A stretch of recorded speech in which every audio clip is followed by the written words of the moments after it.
All right, something new that, well, up until recently wasn't ever an issue. Right. Is these money sharing apps. So you borrow money from somebody says, "Oh, geez, I don't have any cash. Let me Venmo you $20 or whatever." Or, oh, I'm running to the store before I come over for lunch. Oh, can you pick me up a gallon of milk while you're there? Because I was going to go out later, but if you're already there, can you snag it for me? I'll Venmo you the $4 or whatever it is for the gallon or half gallon. Yeah.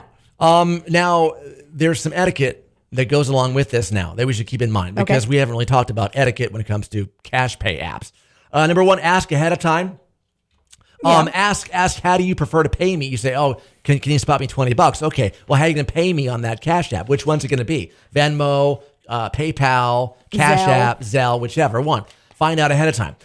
Confirm the recipient's information. There are so many that are several. If you've used these apps, say someone's name is John Smith, they can have John _Smith, John Smithy, because there's a variety of things. So, and once you send it to someone, it's gone. That other person can batch it out. You don't get it back because you already approved your send. Keep the language in your transfers on a cordial note. Just say, for what's it for? Services rendered. Thank you. I don't know. Some people had the other day on Facebook about, have you read the comments as to what the money's for?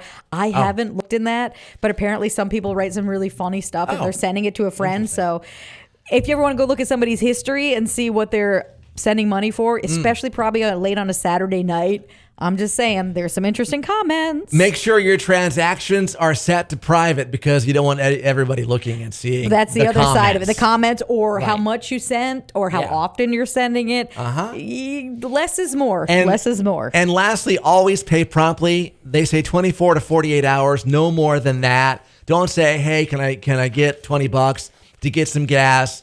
I'll pay you back on Venmo when I get paid. Yeah.